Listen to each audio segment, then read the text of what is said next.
ئێمەی پەرلەمانتار لە هۆڵی پەرلەمانە ویستمان باز لەوە بکەین کە هۆکاری شکستی حکومڕانی کوردستان ئەو حکوومەتەی ئێستایە و ئەو بارودۆخەی خەڵکی کوردستان لە بژێوی خراپی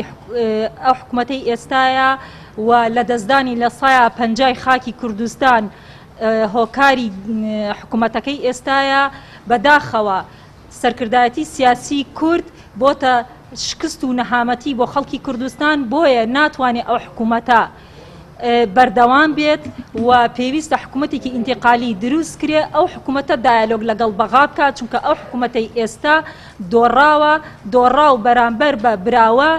هەمیشە لە ڕووی دەرونیەوە لە ڕووی تواناوە ئەو توانایی نابێت کە مافەکانی خەڵکی کوردستان بەدەست بێنێ بۆیە ماوەی درێژکردنەوەی پەرلەمانی کوردستان کارێکی نایاساییە ئەگەر بشکرایە دەبوایە پابند بوایە بەوەی کە متمانە لەم حکوومەتە بسەنێتەوە و حکوومەتێکی ئینتیقالی دروست بێتە ئەو حکوومەتە ئامادەکاری بکە بە هەڵبژاردنێکی پاک و ئەو حکوومەتە دایالۆگ لەگەڵ بەغا بکات بۆ ئەوەی کە مافەکانی خەڵکی کوردستان بەدەست بێنێ بەڵام بەداخەوە ئێمە لەسەر قسەکانمان بەردەوام بووین بەڵام وەکو پێویست ڕێگەمان پێ نەدرا و لە پرۆتۆکۆل تەسجیل نەکرا بەداخەوە پەرلەمانی کوردستان ئێستا بۆتە مەجلیسی تەنفیزی و تەشریعەکەی زەمانی سەدام